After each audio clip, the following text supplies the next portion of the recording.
Let me speak to the man who is tired of waiting, tired of watching others rise while he remains buried in good intentions, tired of setting goals and watching them dissolve in silence. You are not cursed. You are not forgotten. But you have violated certain laws, laws so precise, so spiritual in nature that not even prayer can override them. If you have struggled not once, not twice, but over and over again, if you have built and watched it fall, planned and seen it delay, worked and seen no reward, then listen carefully, for what you are about to hear may be the most important correction your soul has ever received. I will not speak to you of positive thinking alone. I will not speak of talent or luck or charm. I will speak to you of 7 invisible sins, thought patterns, mental conditions, emotional diseases that drive wealth from your presence, even while you cry out for it. Most men fail not from lack of effort, but from internal disorder. They live outwardly ambitious and inwardly divided. They chase success while secretly housing the very thoughts that repel it. And so riches do not come, not because riches are unavailable, but because the man is unprepared. But here is the truth. If you will eliminate these 7 spiritual parasites from your daily thought, you will begin to see what few ever do. You will feel yourself rising with purpose. You will feel your actions becoming magnetic. You will see doors open, not because of luck, but because your entire being will be aligned with the law of increase. If you obey what I am about to give you, your mind will become a command center. Your word will begin to hold power. Your plans will no longer wither in doubt. You will attract opportunity because you will finally deserve it. You will move through life with certainty. You will walk into meetings with unshakable calm. Your children will look at you and say, "That is my father. That is my mother. That is the one who decided to rise." You will have the home, not just in brick and stone, but in peace and prosperity. You will no longer fear bills, fear lack, fear the future. You will walk through trial with dignity and direction because your mind will no longer bow to inner enemies. You will no longer be the man who starts and stops, who dreams and doubts. You will be the finisher, the fulfiller, the one who took dominion over the unseen. And what does this require? Not more talent, not more hours, not some magical secret. It requires one thing only, that you strip your mind of these 7 poisons, root them out like weeds, and replace them with laws that bless, that multiply, that build. But I must warn you, if you listen casually, if you skip ahead, if you say, "I've heard this before," you will miss it, and you will keep what you have now. Poverty of peace, poverty of clarity, poverty of power. So I say to you now, do not just listen, submit. Listen as if your life depends on it, because in truth, it does. For the man who removes all 7 of these sins will become unrecognizable to the man he used to be. He will not have to chase wealth. He will become the kind of man to whom wealth is assigned. Play this once, and the idea will be born.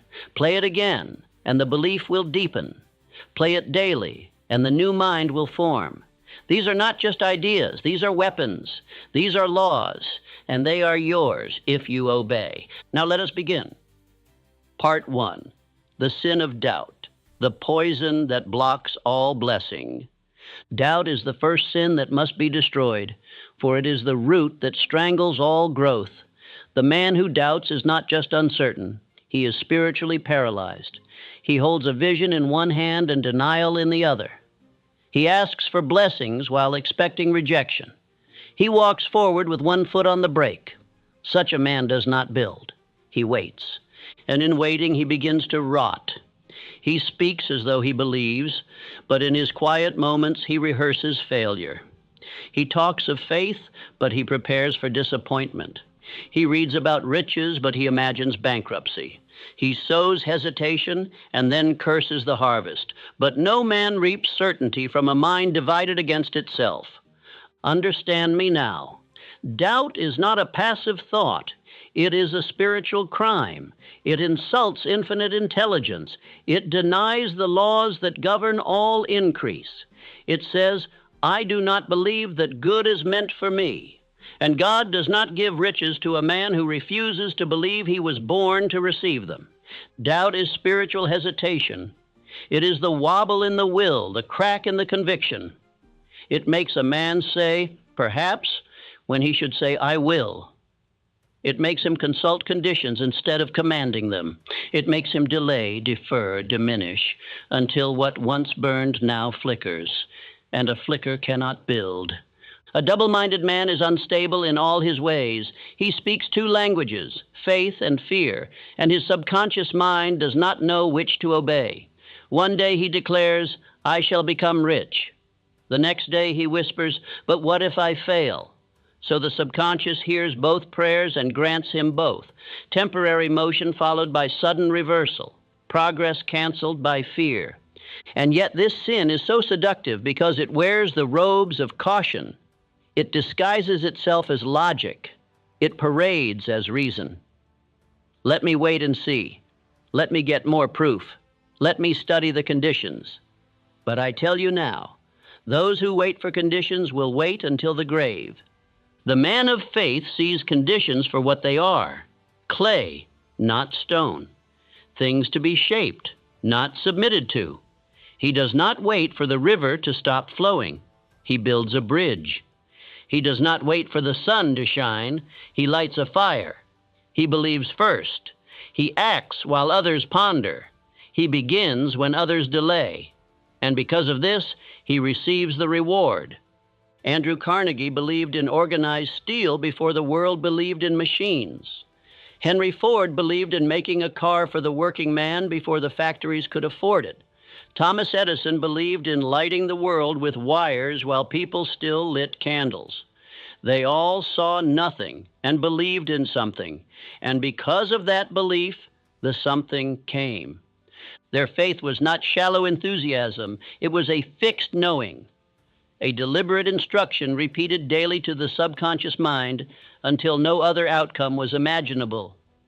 And their minds obeyed, their hands obeyed, their circumstances obeyed. Faith is spiritual currency. It purchases all things unseen. It is the medium through which blessings flow. It is the bridge between prayer and possession.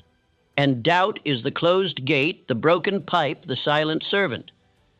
You cannot receive with a clenched fist. You cannot hold wealth with a hand that trembles. Faith, I once wrote, is the eternal elixir. It gives life, power, and action to the impulse of thought. Without faith, thought is sterile, action is aimless, speech is noise. But with faith, even a small idea becomes unstoppable. Even a man born in poverty becomes a king in industry. And yet, most men sabotage their own faith, not by open rejection, but by casual indulgence in doubt. They say they want to believe, but they speak doubt aloud. They say they're committed, but they prepare for failure. They study success, but they rehearse excuses. They say, I will build a business, Beanie, but secretly ask, what if I lose money? They say, I want to become rich, but imagine what others will think if they fail. They speak two voices, and the subconscious obeys the stronger one. And almost always the stronger one is the fear that was repeated more. Do you understand what this means? It means that every doubt you tolerate becomes a delay. Every fear you feed becomes offense. Every time you say, I'm not sure, your mind hears stop. And every time you think failure, you begin to breathe it. So I tell you now, destroy doubt completely. Do not reason with it. Do not negotiate. Do not analyze it. Doubt is not to be studied. Doubt is to be burned. You must speak against it with fire. You must declare, this is my aim. I will achieve it. There is no other path. There is no other voice. There is no other outcome. And if you feel weakness rise, do not let it speak. Overpower it with word and motion. Faith is a muscle. It grows by use. Each time you act in belief, that muscle strengthens. Each time you speak your aim aloud, you send a message to heaven and to your subconscious. This man is serious. God is not withholding. The law is not broken. You are not being punished. But if you hold doubt like a child, if you pet it and protect it, if you speak it and feed it, then you have made a god of your fear, and no man can serve two masters. I ask you now, have you prayed for riches while secretly imagining ruin? Have you spoken of success while inwardly doubting your worth? Have you planned for growth while fearing criticism? Then you have committed the sin of doubt, and until it is destroyed, no riches will come. But the moment you declare war on doubt, truly declare it, you will feel a new power enter your spirit. You will feel direction return. Your speech will become clear. Your vision will sharpen, and your actions will begin to stick. Because now you are no longer divided. You are whole. Repeat this affirmation with me now, not as a whisper, but as a vow. I believe in my aim. I believe in the law. I believe in God's desire to bless. I destroy all doubt. Say it again and again until your voice becomes your identity, until the lie can no longer live in your body, until the only sound your spirit knows is certainty, because you were not born to doubt, you were born to build. Part 2, the sin of envy, the thought that cancels your inheritance. The second sin, and perhaps the most poisonous of all to the subconscious mind, is envy. For it is envy that whispers to the man, "That should have been you," instead of asking, "What must I become?" Envy turns the sight of another man's success into your own inner sickness. It creates internal war where there should be instruction. You were not born to envy. A child does not resent another child for standing. He does not curse another for walking. But as man grows into habit and ego, he forgets the law of creation and begins to feel as though another's rise is his own fall. This is not spiritual. This is sickness of thought. God does not bless one man by taking from another. The riches of life are not limited. If another man has earned success, it does not mean you have lost the opportunity. But if you allow envy to live in your thought, you will block your own inheritance, not because God has removed it, but because you have refused to receive it. Envy weakens the soul. It kills creative power. It does not inspire action. It breeds bitterness. The man who envies another does not rise to meet him. He curses from the shadows and calls his failure justice. He says he only succeeded because he had help, or he got lucky. And with every word, his subconscious receives the message, we do not respect success, and therefore we cannot build it. Let me speak plainly. Envy is self-cancellation. It trains the subconscious mind to fear success, to resent achievement, to avoid prosperity. Because if you hate what you admire, your mind will never allow you to become what you secretly curse. Cain looked at Abel's offering and felt rejection instead of correction. He could have learned, changed, and pleased the Creator. But envy hardened his heart. It turned him into a destroyer. And what did he destroy? Not just Abel, but the future that could have been his. Contrast this with the mind of a builder. When a man sees another rise, he studies him. He does not speak against him. He draws from him. He does not resent his fortune. He extracts the formula. He says, "What must I adopt in my own character to achieve the same?" This is not flattery. This is accurate thinking. Henry Ford studied industry with the eye of admiration. He did not envy the titans of steel. He watched them, learned from them, and then surpassed them. Andrew Carnegie, in his youth, wrote down the words and actions of powerful men he worked around, not with resentment, but with reverence. They were not rivals, they were blueprints. Every man you envy should become your mirror. What do they do that you do not? What thoughts have they repeated that you have not? What disciplines have they installed while you were excusing? What focus have they kept while you were drifting? If another man has achieved what you desire, that is not your competition. That is your confirmation. That is the proof that what you seek is possible. But if you envy him, if you speak against him, if you reduce him in your thoughts to protect your pride, you have not hurt him. You have hurt yourself. You have built a ceiling over your own subconscious mind. Remember this. The subconscious accepts only what you honor. It obeys what you elevate. And if you spit upon success, you have forbidden it to enter your own house. You cannot call blessings into your life while cursing the men who carry them. Envy says, there is not enough, but the law says, there is increase without end. Envy says, he took my place, but purpose says, no man can take what is yours if you are willing to build it. Envy says, he doesn't deserve it. But law says, every man receives according to his habits of thought. Let me ask you plainly, have you felt bitterness when you saw another man rise? Have you excused your stagnation by accusing others of advantage? Have you whispered against the rich while secretly wishing to become one? Then you have envied, and you must now burn it, root and all. For it is written, where envy and strife is, there is confusion and every evil work.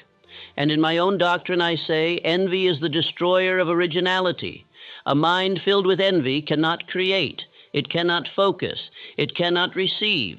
The man of faith, however, speaks differently. He sees success and rejoices. He says, good. This is proof of the law. He examines greatness like an engineer examines steel. He breaks it down. He builds upon it. He blesses the one who succeeded and then returns to his aim with greater intensity. This is the mind God blesses, not the one who whispers, but the one who watches and works, not the one who accuses, but the one who adapts, not the one who scorns, but the one who studies. If you wish to rise, you must rejoice when you see what you seek in another. This is not passive tolerance. This is mental mastery.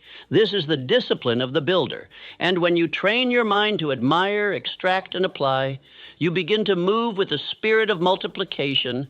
So I command you now, reject all envy. Remove it from your speech, your jokes, your private thoughts. Refuse to participate in the social games of resentment and mockery.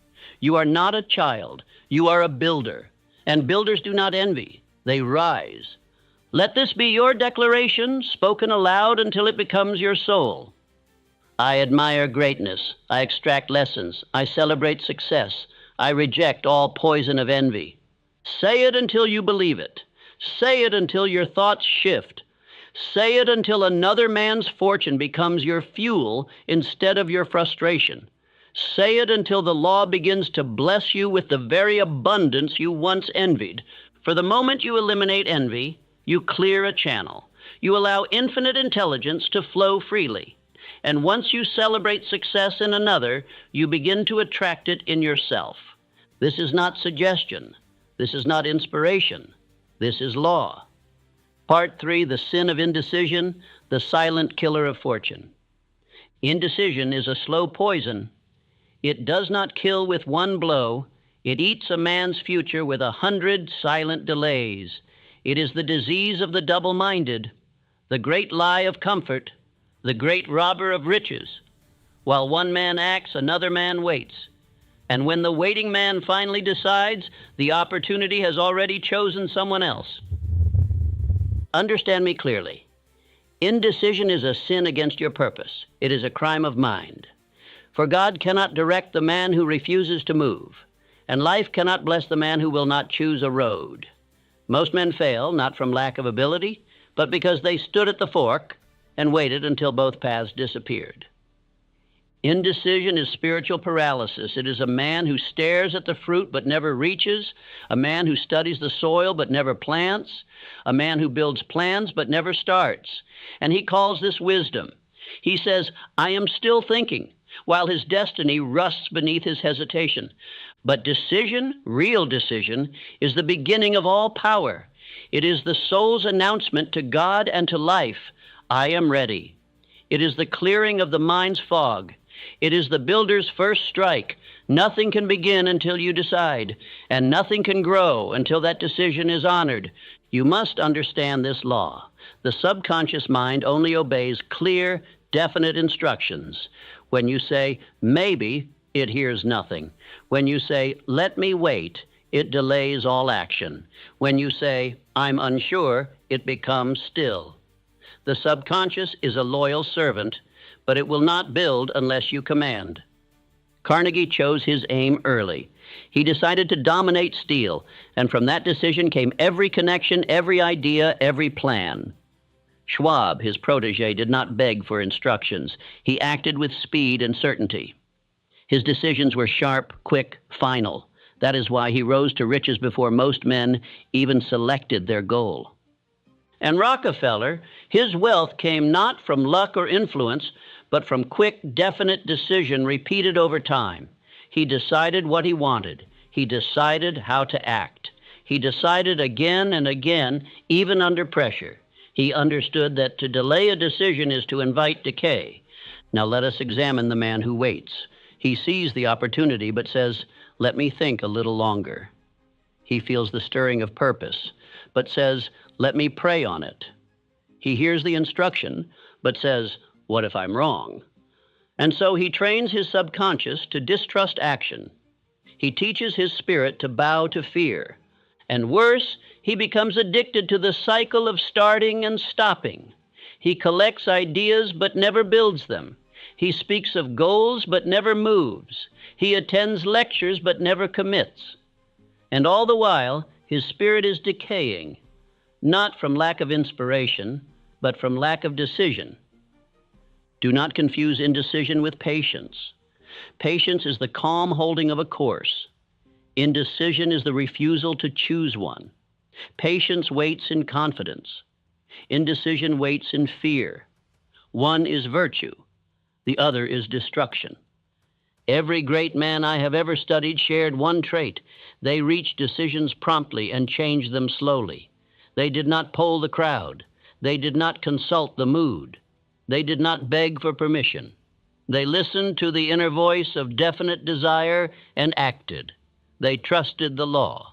Decision is a spiritual lever. When pulled with belief, it moves mountains. The man who decides with clarity unleashes unseen forces. Ideas find him. People support him. Plans form around him. Why? Because life rewards the man who declares his direction. And yet, how many men drift through life without ever once making a true decision? They bounce from one job to the next, from one idea to another. They marry out of fear. They work out of necessity.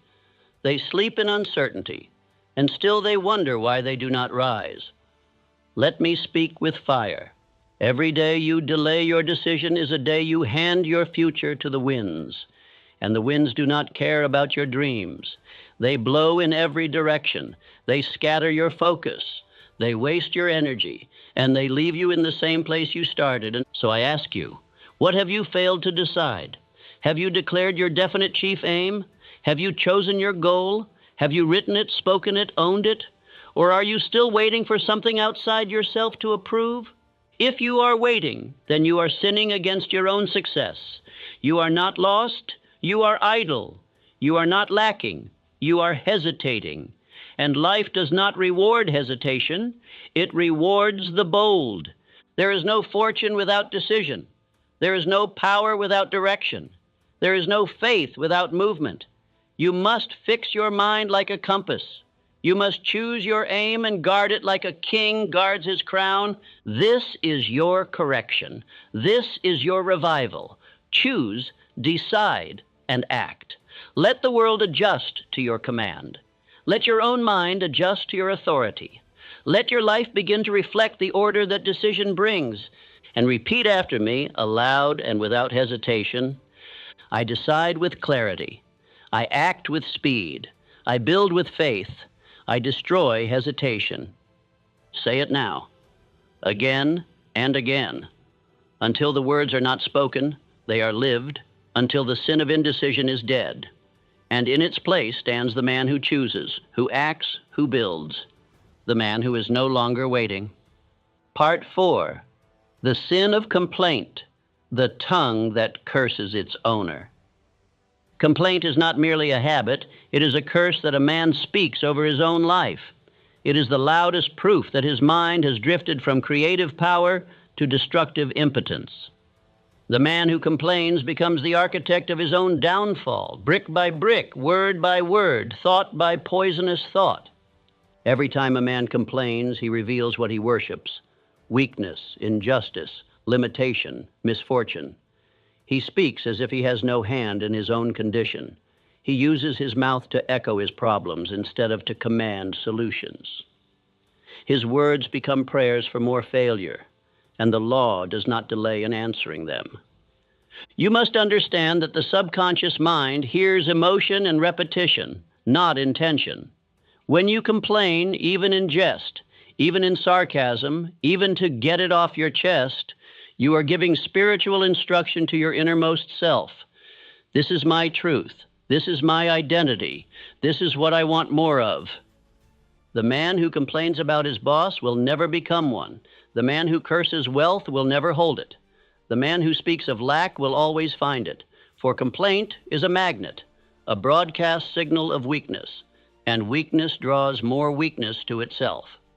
I have never once known a truly successful man who made complaint his companion. Not one. Carnegie did not complain when the market turned against him. He reinvested. Ford did not complain when others mocked his vision. He kept building. Edison did not complain when his light bulb failed 1,000 times. He said, "Now I know 1,000 ways not to do it." But look around you. How many men today speak only of politics, taxes, failure, injustice, and competition?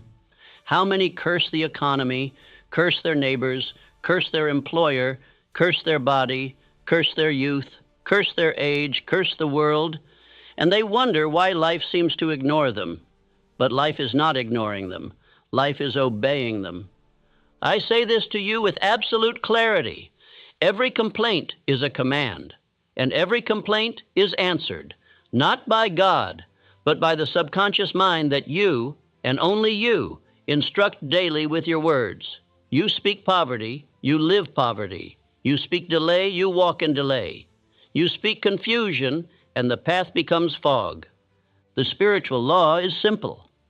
Death and life are in the power of the tongue, and you have used your tongue not to plant, but to scorch the field before you even tried to sow. You have used it not to build, but to broadcast fear and failure into the ears of your own mind. But let us now expose complaint fully. What is it? It is an attempt to be comforted in weakness. It is a search for sympathy, not solutions. It is the cry of a man who has not yet decided to rise. And it is dangerous, not because it vents emotion, but because it builds identity. You cannot speak like a victim and live like a victor. You cannot say, everything is wrong, and expect right to appear. The subconscious obeys tone and tempo. It believes the repeated voice. It acts without judgment. And if your dominant speech is complaint, then your dominant experience will be limitation. Now hear this. You must go silent before you speak poison again. You must train your tongue as a soldier trains his weapon. Speak only that which builds. Speak only that which you intend to attract. Speak only that which would be worthy of becoming your future. Do not speak of sickness. Do not speak of enemies. Do not speak of offense. Do not speak of what they did, or how unfair, or how late, or how hard. Speak of your chief aim. Speak of your definite desire. Speak of what you are building. Speak of what you intend to receive. The man who does this walks in power. His words become fire. His thoughts become gold. His environment begins to reflect the strength of his voice. He does not apologize for circumstances. He commands new ones. And because his words are law to his own mind, his mind begins to instruct his body, his habits, and his future accordingly. If you truly desire wealth, you must stop narrating your misfortune.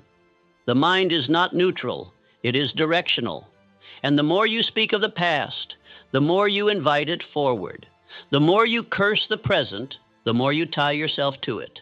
And the more you attack others, the more you poison the only builder you have, yourself.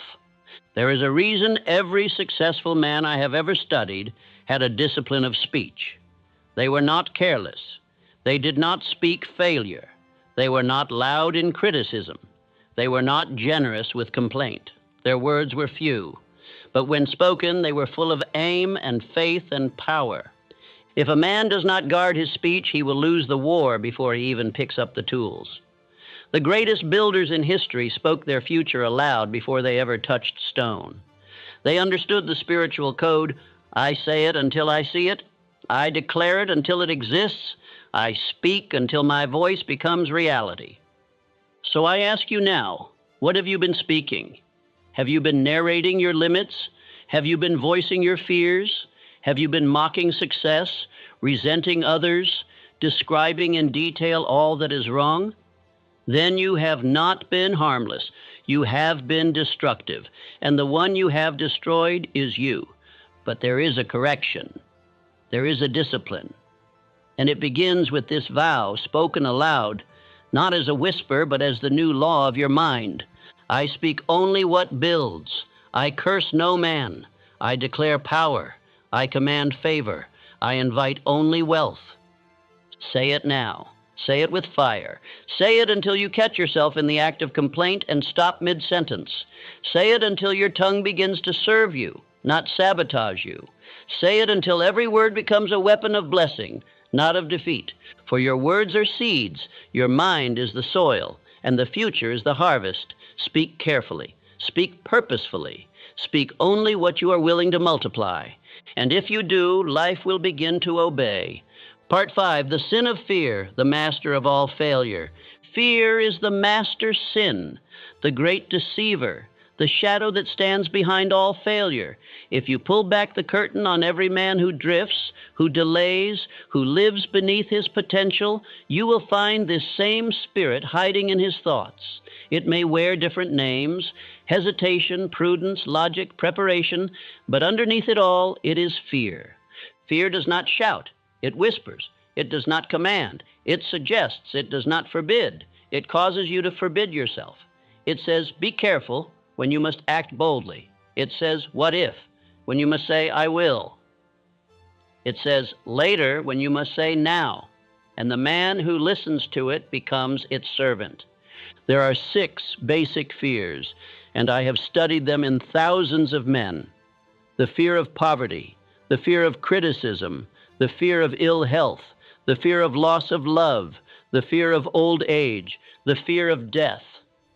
These 6 are the ghosts that haunt the minds of men, not because they are real, but because they are allowed to speak. These ghosts have no substance. They have only the power that you assign them, and yet they ruin more lives than disease or war. Why? Because fear is internal. It attacks the root. It rewires the habit of thought. And if it is allowed to remain, it becomes identity. A man does not fail because of the market. He fails because he feared the market. A man does not collapse because of criticism. He collapses because he feared judgment and chose silence instead of speech. A man does not miss his calling because he lacked talent. He misses it because fear convinced him he had none. Do you not see? Fear is the great thief. It steals not only from your present, it robs your future. It keeps you quiet when you should speak. It keeps you still when you should move. It keeps you doubting when you should believe. And all the while, life passes by the man too timid to claim it. Carnegie said to me once, put your foot upon the neck of fear and press down until it can no longer rise. That is the only proper posture toward fear. Dominion, not negotiation, not explanation, not tolerance, domination. Abraham Lincoln received death threats before every major speech. Did he flinch? Number, he acted. Ford faced bankruptcy, ridicule, and sabotage. Did he stop? Number, he doubled down on faith and pushed forward with even greater will. These men feared nothing because they had already chosen who they would obey, and it was not fear. Let me speak a hard truth now. Many of you are waiting for fear to go away before you move. But fear does not leave until it is disobeyed. Fear is fed by obedience. Each time you hesitate, you reward it. Each time you listen, it grows. And each time you stop, it takes another inch of your destiny. So I give you this formula: simple, spiritual, and final. Desire plus faith plus action equals dominion. Let your desire burn hotter than your fear. Let your faith speak louder than your fear. And let your action move faster than your fear. That is the only path to freedom. You say, but I'm afraid. Good. That means you're human. But now decide. Will you be ruled by your birthright or your emotion? Will you let ghosts lead your life? Or will you seize it with the power of definite thought? Will you serve fear or will you serve God? Fear is not humility. It is rebellion against the law of your own power. You were not made to tremble. You were made to build. Infinite intelligence did not create you for timidity. It placed within you the seed of creation. And creation is not afraid. It speaks. It moves. It builds. So must you.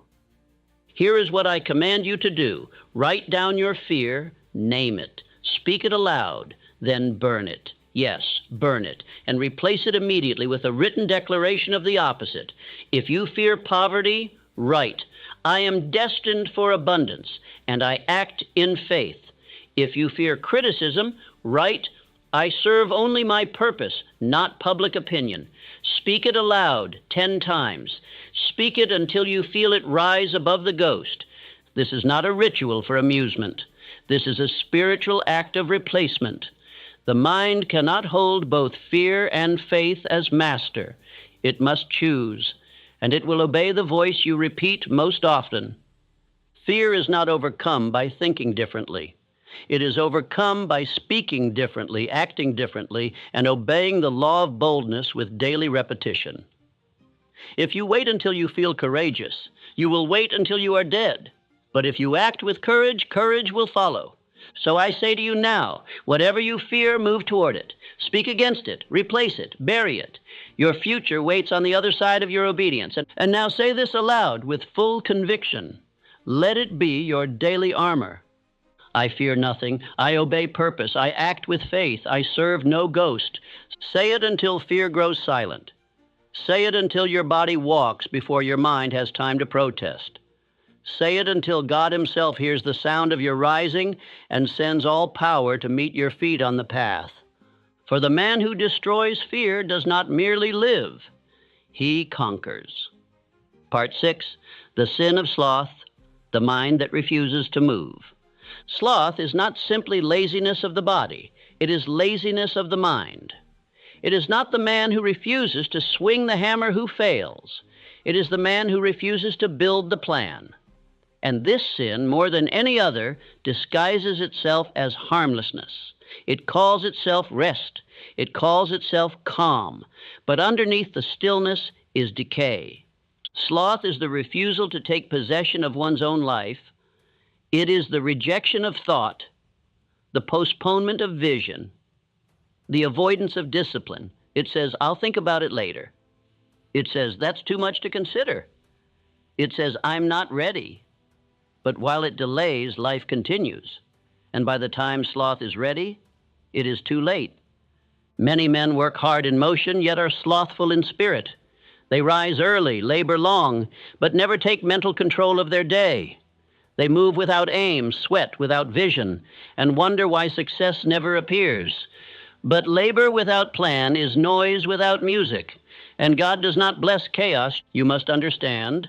God did not assign you to motion. He assigned you to mastery, and mastery begins in the mind. The man who thinks with clarity, who holds one definite aim, who disciplines his thought like a farmer disciplines his soil, that man will produce more in 1 year than the slothful man does in a lifetime. Sloth is the spiritual rot that comes from refusing to decide. It is the man who says, let me wait until the time is right, and never realizes that time obeys no man. It is the man who says, let me rest until I feel ready, and does not see that readiness comes from action, not the other way around. I have seen it in the lives of thousands. A man works faithfully, but never rules his thought. He obeys the clock, but never gives his mind a command. He labors, but never advances. He earns, but never builds. And at the end, he blames the world, never realizing that his defeat came not from lack of strength, but from lack of mental ownership. Think of the most powerful men you know, Carnegie, Ford, Rockefeller. These men were not more fortunate. They were not more gifted, but they were less slothful in spirit. They woke not just to work, but to decide. They did not drift with emotion. They ruled with plan. Sloth shows itself in mental delay. You postpone the decision. You avoid the planning. You skip the writing. You delay the goal. You say, tomorrow I will organize. But tomorrow becomes a month, and a month becomes a year, and the year becomes a lifetime of explaining why it never happened. Action without thought is sloth, and thought without action is sloth. The man of discipline does both. He decides and he moves. He thinks and he builds. He does not wait to feel. He acts by will. You must rise now against this spiritual laziness. You must stop praising busyness and begin praising structure. You must stop admiring movement and begin admiring direction. The world does not reward energy. It rewards organized thought followed by definite action. Let us burn the lie that sloth is rest. Rest is sacred when it follows labor. But sloth sleeps in the middle of battle. Sloth lays down when faith calls you to rise. Sloth worships the bed, the thought of tomorrow. And while you rest, another man decides. And while you delay, another man builds. Now understand the law of applied faith. Faith is not belief alone. It is belief in motion. When you truly believe in your aim, you do not sit still. You rise, you move, you organize, you attack. Sloth is proof that belief has not yet been made real in the mind. So here is your test. Do you act when you don't feel like it? Do you build the plan before you begin the task? Do you rule your schedule, or does it rule you? Do you wake with intention, or do you wait for emotion? If you answer wrongly, then sloth still holds you. But you may now break it. The cure for sloth is not more emotion, it is more decision. Begin each day with the written word. This is what I shall accomplish. This is the aim I serve. This is the order I obey. Then act, without delay, without question, without slumber. Do not ask how you feel. Ask, what must I build? Do not ask how long it will take. Ask, what step must I take next? And above all, do not wait for the spark. Become the fire. And now repeat after me with strength. I move with purpose. I act with decision. I create with discipline. I never slumber in thought. Say it again. Say it until the yawn turns to fire. Say it until your body rises before the sun. Say it until your day is ruled by design, not by drift. For sloth is the enemy of kings, and you were not made to sleep. You were made to rule. Part 7, the sin of distraction, the thief of focus and wealth. Distraction is not harmless. It is not neutral. It is not a mere inconvenience. It is a spiritual thief. It steals your attention in small, silent pieces until nothing remains for the building of your fortune. Distraction does not ask for permission. It enters when the mind is not guarded. Distraction is not new, but today it has multiplied. The modern man faces more noise than his ancestors faced in war, and most men have surrendered. They do not hold their thought for 10 minutes without interruption. They begin one task and finish none. They answer the world before they answer their own calling. Yet the law remains unchanged. The man who cannot hold his attention cannot hold his wealth. Riches follow controlled attention, not scattered motion. Every fortune was first built in sustained thought, one idea held so firmly, so constantly, that life had no choice but to make it real. Controlled attention is the doorway to infinite intelligence. It is how the mind plugs into power. When you hold a thought with faith, emotion, and repetition, that thought becomes charged. It becomes magnetic, and it begins to pull to itself the people, ideas, and plans needed to make it visible. But distraction breaks that charge. It interrupts the current. It causes the builder to stop and restart again and again until all momentum is lost. One message, one interruption, one glance at something meaningless, and the focus dies. And when focus dies, purpose weakens. Let me speak plainly. The distracted man is not harmless. He is dangerous to himself. He cannot think long enough to finish anything. He cannot build long enough to harvest. He cannot even sit with his own thought without fleeing into something shallow. He becomes a man of fragments, a man who begins many lives but completes none. You cannot serve two masters, and you cannot serve 1,000 thoughts. The mind must be ruled. It must be led. It must be given a single command. The man who commands his attention commands his life. And the man who obeys every distraction becomes a servant to the world's chaos. Look to Henry Ford. He had one thought, the motor car for every man. He held that thought through ridicule, sabotage, financial attack, and personal strain. But he did not scatter. He did not dilute. He did not divide himself. He focused, and the world adjusted to his thought. Look to Edison. He held the thought of electric light so strongly that no failure could shake it loose. For over 1,000 trials, he remained in the same current of thought. That is why he succeeded, not because of genius, but because of sustained attention. Now examine yourself. Do you answer every noise? Do you open every door that knocks? Do you sit down to build and then flee to entertainment? If so, do not say you are working. Say you are drifting. For the mind that drifts cannot dominate. It can only react. Distraction is not a result of the world. It is a result of disobedience in the soul. You have permitted too many voices. You have made your mind public property. You have allowed the outer world to dictate your inner rhythm. But now that rhythm must be reclaimed, begin each day with a vow. I will hold my thought. I will protect my mind. I will serve only the aim that builds me. Then make war on every intruder. Block all that does not align. Shut every door that pulls you away. Silence every voice that offers nothing but delay. You do not need more time. You need more command. You do not need more tools. You need more clarity. You do not need more energy. You need more focus. And that focus must be protected like a king protects his throne. Write your chief aim and place it where you can see it. Before every task, ask, does this serve my aim? If it does not, reject it. If it does, obey it, and do not deviate, even for a moment. Train your mind to follow a straight line. That is how wealth is built. Let me now give you the truth. The world will not reward the distracted. It will not slow down for your interruptions. It will not organize itself for your convenience. If you do not rule your attention, someone else will, and you will work for the man who does. So now speak this aloud, and let it become the shield of your thought. I serve one aim. I protect my mind. I reject noise. I focus with power. I command my attention. Say it again. Say it until your mind sharpens. Say it until every distraction grows quiet.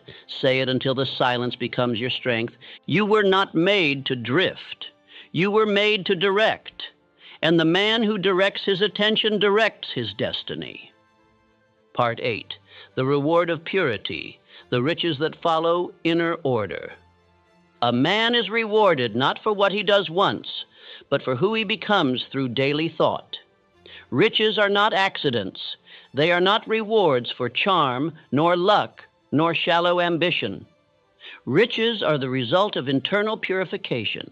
A man becomes rich when his mind ceases to oppose wealth and begins to serve it. The 7 sins I have taught you are not merely behaviors. They are conditions of mind. They are voices of destruction. Doubt whispers against your power. Envy gnaws at your inheritance. Indecision cancels every plan. Complaint attracts poverty.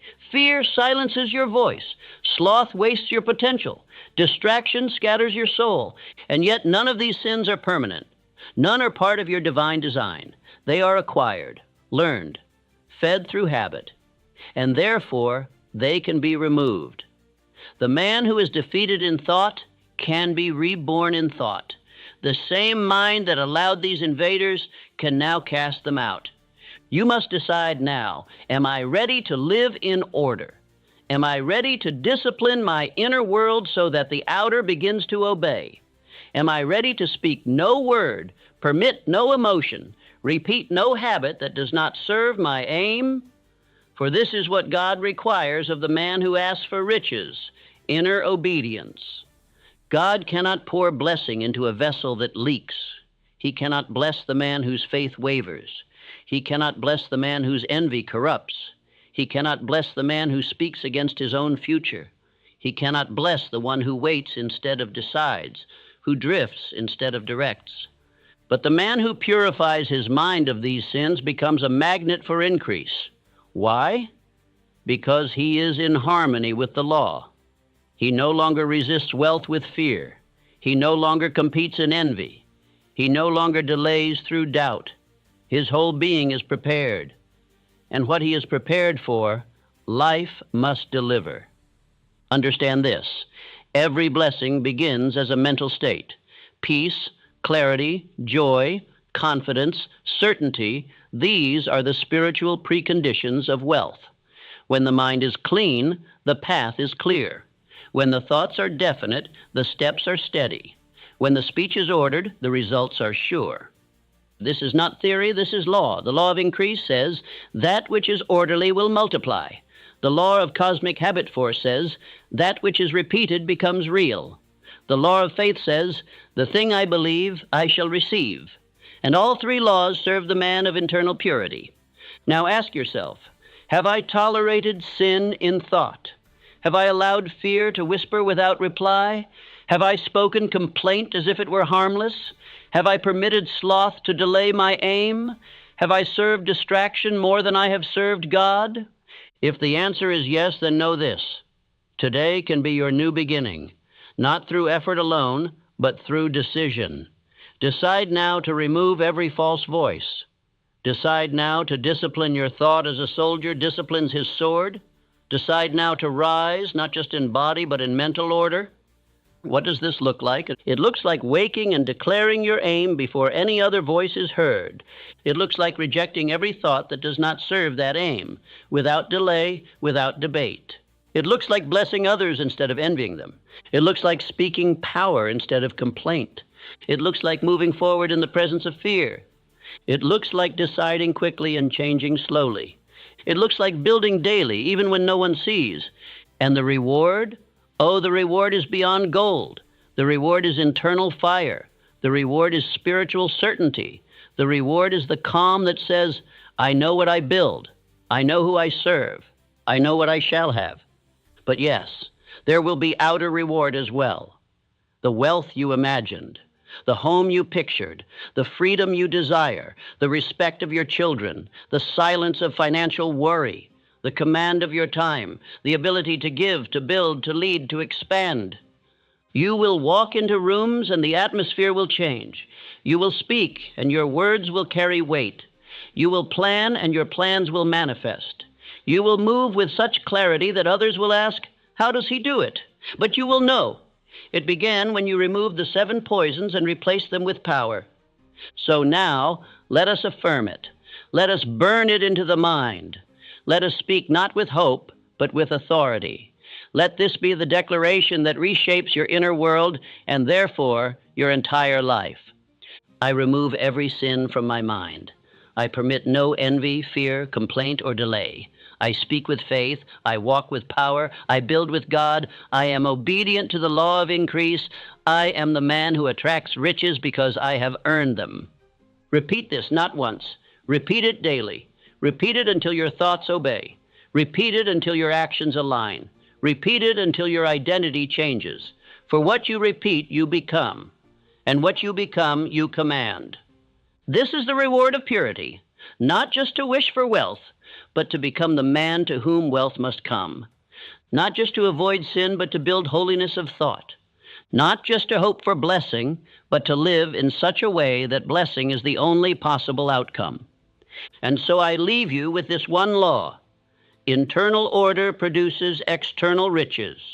Hold it, repeat it, live it, obey it, and you shall have all you desire.